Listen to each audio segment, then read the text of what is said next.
Buen día, por medio de este video voy a explicar el código que se realizó para el analizador sintáctico y el árbol binario del juego de ajedrez.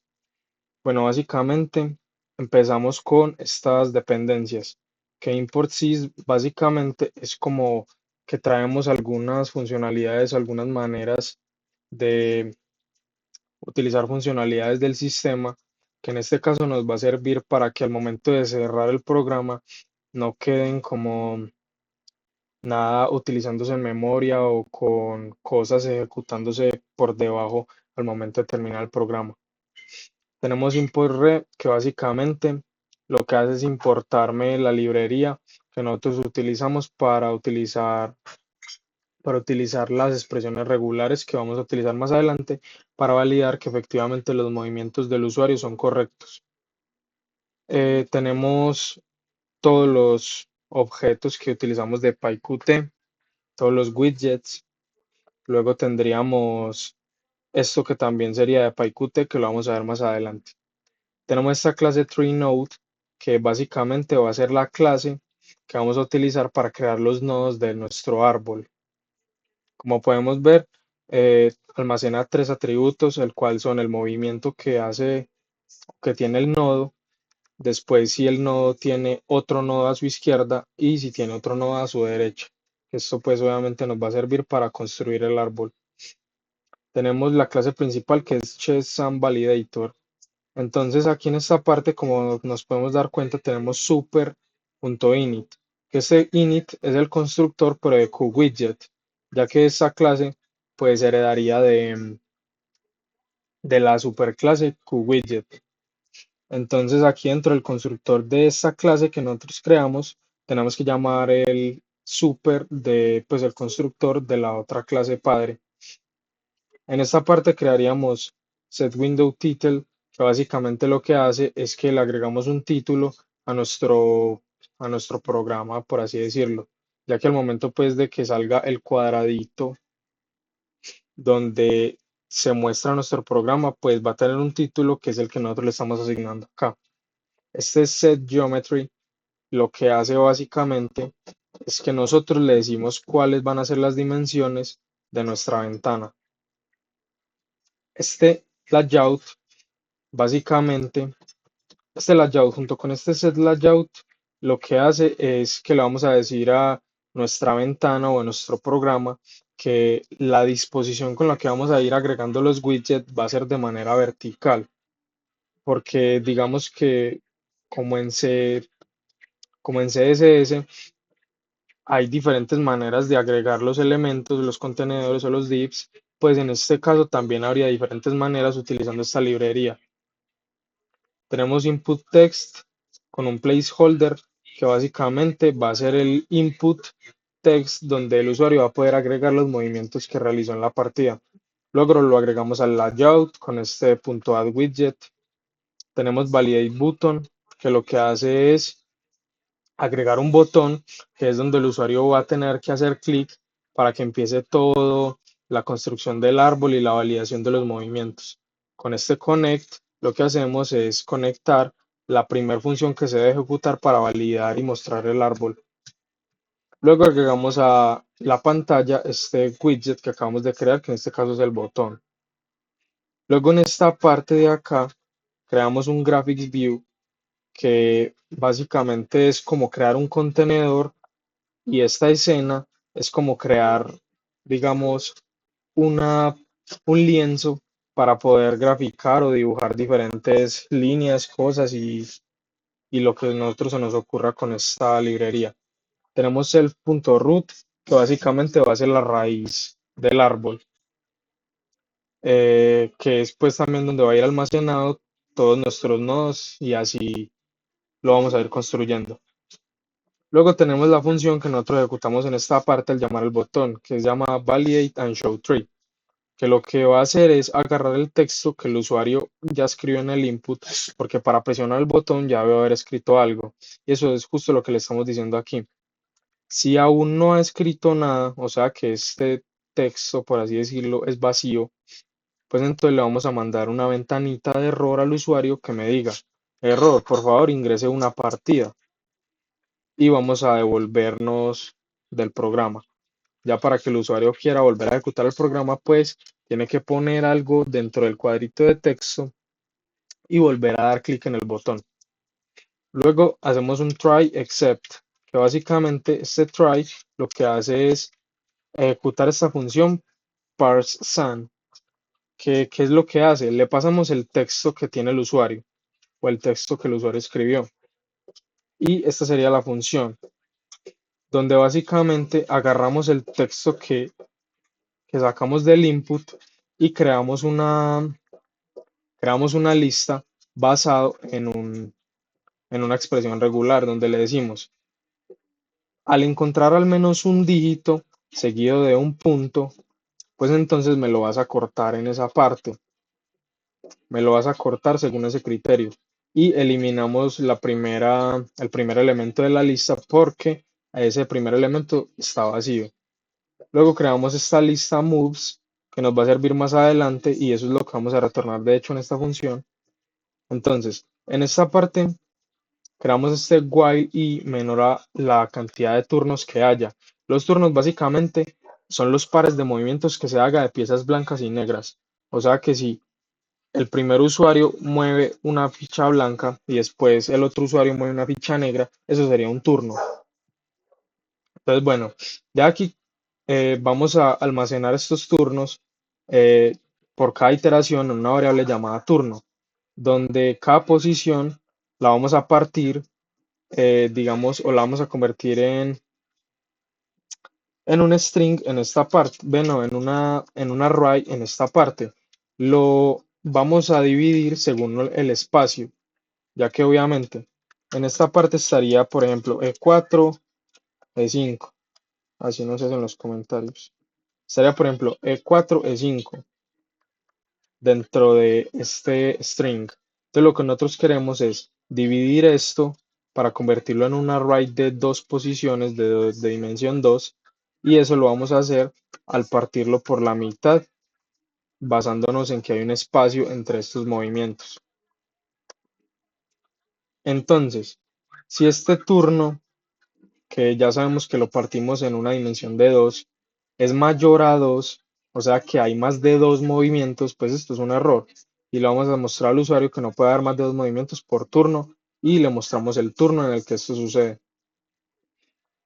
Luego almacenamos el movimiento blanco o de la ficha blanca, que va a ser el primer movimiento porque siempre empiezan las fichas blancas. Y si no es válido el movimiento, pues este is valid move, luego lo vamos a ver por acá. Es otra función que nosotros tenemos. Entonces, si no es válido, le vamos a decir movimiento blanco inválido en el turno, le mostramos el turno y más uno, porque sabemos que i comienza en cero, y le mostramos el movimiento inválido. Luego, para las fichas negras es un poquito diferente, ya que, por ejemplo, en el último turno, donde se hace jaque mate, puede que la blanca le haga jaque mate a los negros. Entonces, evidentemente, el turno va a estar compuesto por un solo movimiento. Entonces, ahí ya no va a ser la dimensión 2 sino la dimensión 1. Entonces, a eso es lo que estamos validando acá. Que le vamos a asignar el turno en la posición 2, en este caso pues sería 1, si la longitud del turno que nosotros partimos en este parte es mayor a 1. De lo contrario, le asignamos none. Y aquí validamos si black move es diferente a none, o sea que no está vacío y, y no es un movimiento válido, que es la función que vamos a ver enseguida, entonces también le mandamos este mensaje al usuario, donde le indicamos que el movimiento negro es inválido en el turno y más uno, y le mandamos el movimiento inválido.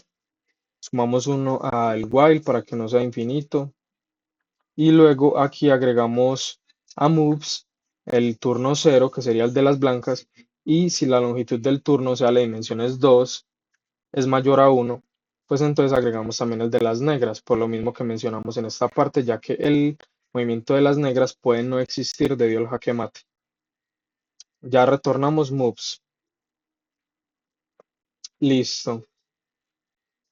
Bueno, primeramente, esta función isValidMove lo que hace es validar efectivamente que el movimiento sea correcto. Esto basándonos en la gramática que nosotros tenemos en esta parte, en toda esta gramática. Entonces aquí, por ejemplo, si el movimiento es uno de estos dos, o sea que sería algún tipo de enroque, entonces retornamos true, ya que el movimiento sería válido, como ya sabemos. Y luego en esta parte tendríamos el patrón de pieza, el patrón de peón captura y el patrón de peón mueve, que es justo los que tenemos acá también, estos tres. Entonces lo que estamos diciendo es la promoción, o sea, cuando el peón llega a la última casilla, pues es algo que le debemos indicar al momento de que, pues es algo que el usuario debe indicar al momento de ejecutar el movimiento. Pero sabemos que esto puede ser opcional, ya que obviamente no todos los movimientos tienen que dar una promoción, lo mismo en el mate o en el jaque mate. Entonces esto es lo que le estamos diciendo. Dentro de estos corchetes decimos que tiene que ir alguna de estas fichas, el cual es la reina, la torre, el alfil y el caballo. Obviamente no puede hacer una promoción al rey. Entonces por eso no hace parte de estas piezas. Las columnas están de la A a la H, las filas están del 1 al 8 y ya utilizando estas cinco variables, bueno, estos cinco valores, hacemos los patrones para validar que efectivamente alguno de los movimientos se está cumpliendo. Entonces creamos estos patrones y aquí es lo que le estamos haciendo.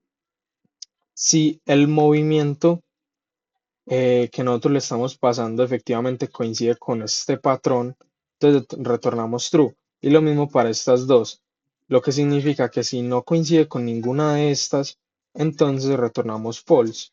Y más adelante, como ya vimos acá, si no es válido, o sea que retorna false, pues entonces le tiene que mandar este mensaje al usuario.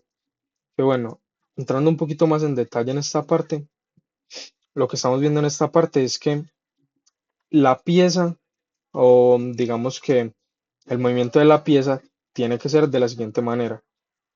Decimos la pieza que se está moviendo y podemos decir la columna a la que se mueve, podemos decir la fila a la que se mueve o podemos decir la columna y la fila, ¿cierto? Luego de esto decimos que es opcional que capture, ¿cierto? Bueno, en esta parte lo que nosotros estamos haciendo es que esto es opcional al momento de capturar. Luego decimos que la X es opcional, ya que la X representaría que captura. Y luego esta parte de acá, column row, sí es obligatoria, ya que necesitamos saber para dónde se mueve la ficha. Luego la promoción, ya que sabemos que es opcional. Y el mate o el jaque mate, que también sabemos que es opcional. Y estos de acá, estos símbolos, nos indicarían el inicio y el final de el patrón de las expresiones regulares. Y bueno, lo mismo sucedería para estos otros patrones, que sería inicio del patrón, luego tenemos la columna a la que se mueve, la columna y la fila que captura, y luego tenemos la promoción y el jaque mate, que como sabemos es opcional, etcétera. Bueno, continuamos en el flujo en el que va el programa. Luego, cuando retorna moves, volvemos a esta parte de acá, que bueno, en caso de que no se puede validar y nos saca algún error, pues como ya dijimos, le debe sacar este mensaje al usuario, error de validación, el cual contendría este mensaje de acá, ¿cierto? Pues puede contener uno de estos tres mensajes. Luego llamamos esta función llamada build tree, que lo que hace es construir el árbol. Self-root, que ya sabemos que es la raíz, le vamos a asignar el primer nodo, el cual va a ser el nodo de partida. Luego, para cada movimiento dentro de la lista que nosotros creamos llamada moves, vamos a insertar ese movimiento y de esa manera vamos a construir el árbol. Este insert es esta función que nosotros tenemos por acá, donde básicamente le decimos que el movimiento, primeramente lo vamos a convertir en un nodo. Luego vamos a crear esta cola, que para la primera ejecución básicamente, la cola solo está conformada por el nodo partida, que fue el primero que creamos. Luego, mientras exista cola, o sea, digamos, todos los nodos que nosotros tenemos dentro de la raíz, vamos a hacer lo siguiente. El nodo actual va a ser el primer nodo en el orden de la lista, lo vamos a borrar y se lo vamos a asignar a esta variable que es llamada el nodo actual. Si el nodo actual a su izquierda no tiene ningún valor, no tiene ningún nodo, pues entonces el nuevo movimiento que nosotros insertamos se lo vamos a asignar a ese nodo que nosotros estamos visitando a la izquierda.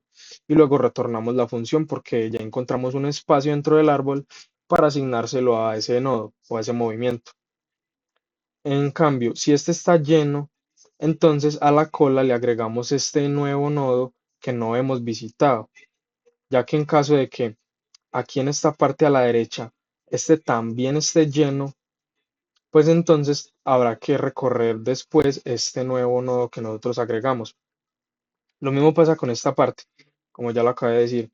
Si a la derecha este está vacío, o sea que no tiene nada, le asignamos el nuevo nodo o el nuevo movimiento a esta parte y retornamos la función, devolvemos, ya que le asignamos el nodo. De lo contrario, si obviamente este está lleno, también lo agregamos a la lista y en el próximo ciclo empezamos recorriendo este de acá, que miramos a la izquierda.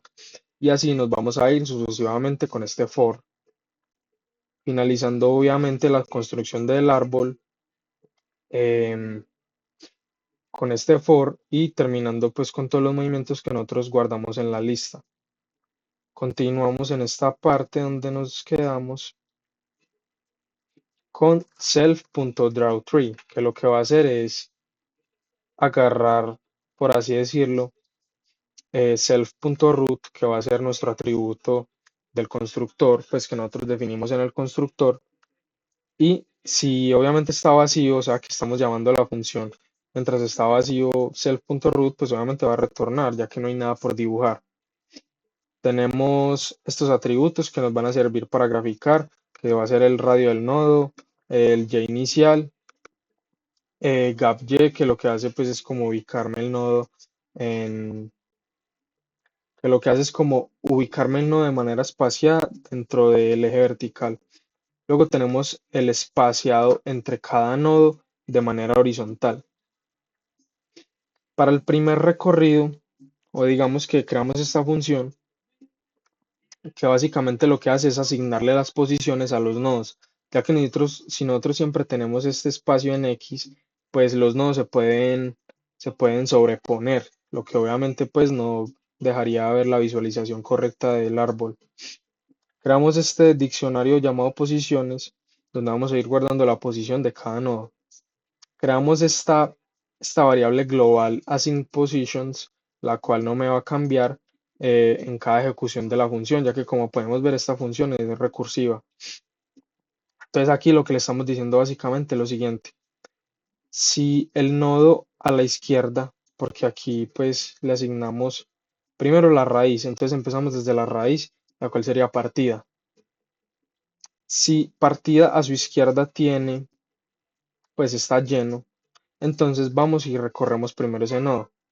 Si ese nodo a la izquierda, o sea, el que está a la izquierda de partida, también está lleno, se continúa así el ciclo hasta que lleguemos al último nodo más a la izquierda.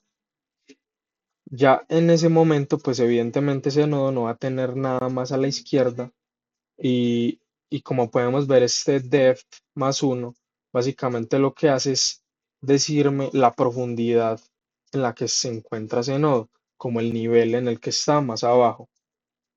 Si por ejemplo raíz, que sería partida, es la profundidad 0, pues entonces digamos que el árbol tiene 7 niveles. Entonces el último nodo en el que estaríamos nosotros parados al momento de terminar con este if pues sería el 6, ¿cierto? Siguiendo la noción de que empezamos desde cero. Luego, a este nodo, que en nuestro caso sería el último, este nodo le vamos a asignar non-local counter, que lo que hace es asignarme un identificador único y decirme en qué nivel está ese nodo. Eso nos va a servir, como ya expliqué más adelante, para la graficación de cada nodo y del árbol en general. Luego a non-local counter, que le vamos a sumar 1, para que evidentemente el próximo nodo al que nosotros le asignemos un valor o un ID, pues obviamente no se repita, sino que simplemente sea de manera que se le vaya sumando 1, sea incremental. Si el nodo a la derecha está lleno, en el caso del último nodo, pues que ya sabemos que no es así, pues entonces vamos a ir a recorrer ese nodo, ¿cierto? A seguir como toda la misma secuencia y le asignamos una profundidad más 1, pues la profundidad que tenemos actualmente, ya es que sabemos que esto es recursivo, y le sumamos 1. Obviamente para el último nodo, pues no va a haber ningún nodo a la derecha o a la izquierda, sino que ya sabemos que eso sería el último nodo del árbol y por lo tanto, pues aquí la función se devolvería. Al devolverse, pues estaríamos en el penúltimo nodo, pero ese nodo puede tener nodos a su derecha. Entonces aquí sí entraría en este if y recorreríamos ese nodo y y así nos vamos yendo. ¿Por qué utilizamos este async positions.counter? Básicamente estamos utilizando esta lista de acá y las listas pues obviamente no se vería afectada, pues esta lista no se vería afectada por cada iteración de la función, por así decirlo, sino que esto es un valor global que nos sirve para ir asignándole IDs a cada nodo. Eh, Continuemos con esta parte de aquí, draw node. Bueno, tengo este print values que básicamente lo que hace es sacarme como todos los valores, que como estamos viendo en este diccionario, los valores que le estemos asignando a cada nodo, pues serían su ID y su profundidad dentro del árbol. Tenemos este draw node, que básicamente es la función que me grafica el árbol. Entonces le pasamos el nodo y le decimos si es un hijo a la derecha, lo que me servirá para identificar si es un movimiento de las piezas negras o de las piezas blancas. Si el nodo no existe, pues obviamente retornamos. Luego desestructuramos este positions node, que básicamente lo que hacemos es sacar los valores de esa clave, de ese nodo, que va a ser el ID único y la profundidad en la que se encuentra en el árbol. Y ya con base a eso, pues le asignamos una posición en X y en Y para que no se superpongan con los otros nodos.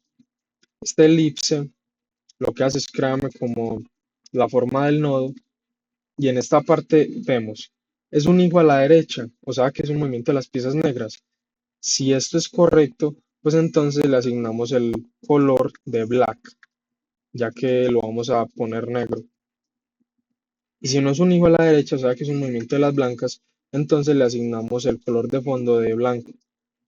Y setpen, pues para todos le asignamos el contorno o el borde de color negro. Agregamos este ítem a la escena o a nuestro lienzo, por así decirlo, y después creamos el texto que va a tener el nodo, que en nuestro caso pues va a ser el node.move, que va a ser el movimiento que realizó esa ficha. Tenemos TextRed, que lo que hace es traerme el ancho y alto del texto del nodo y basado en eso pues lo podemos entrar un poquito con TextJ y TextX, utilizándolo pues aquí en setPosition del ítem, pues del texto de nuestro nodo. Luego en esta parte también utilizamos, es un hijo derecho, o sea que es un movimiento de las negras. Si esto es correcto, pues le ponemos la letra blanca para que obviamente pues se logre ver la letra del movimiento. Y si no, pues se la ponemos blanca. Esto lo veremos más adelante al momento de ejecutar el código. Tenemos tenemos esta parte donde si el nodo que nosotros estamos viendo tiene un nodo a su izquierda, pues entonces vamos a hacer lo mismo con este nodo, o sea que vamos a desestructurar esta parte del diccionario, lo vamos a graficar en cierta parte de la pantalla basado pues en estos datos y finalmente lo vamos a agregar a la escena. Luego, como este es un nodo a la izquierda, pues vamos a llamar nuevamente la función porque esto es una función recursiva y la vamos a llamar con el valor de false, ya que no es un hijo a la derecha, o sea que es un movimiento de las piezas blancas. Lo mismo pasa con node.write, donde básicamente ya la única diferencia es que en esta parte de acá decimos que el hijo está a la derecha, o sea que sería el movimiento de las piezas negras. Ya aquí finalmente pues llamaríamos la función drawNode y porque también es recursiva y tenemos esto de acá donde si el nombre de nuestro archivo es igual a pues si el nombre del archivo es en el que estamos trabajando, pues entonces app va a ser igual a QApplication, donde básicamente pues creamos nuestra aplicación y le asignamos a window nuestra clase principal. Aquí pues ya mostramos la ventana y hacemos y le asignamos a sys.exit a.exec, que como expliqué en el principio, al momento de cerrar la ventana, pues esto hace que todas las cosas se cierren efectivamente, que no haya ninguna función o algo ejecutándose al momento de finalizar el programa. Y eso sería todo el código. Ahora vamos a ejecutarlo con el ejemplo que se encuentra en el PDF.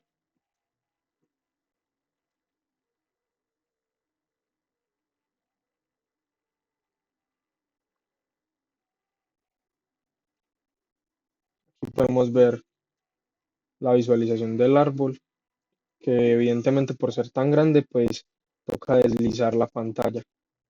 Pero aquí podemos ver que empieza en partida. Luego tenemos el movimiento de las negras para el primer turno. Y así sucesivamente nos vamos yendo en cada turno, donde podemos ver que efectivamente el último movimiento no tiene una pieza negra involucrada, que sería este movimiento, y aún así pues no debería sacar ningún error. Eso es todo.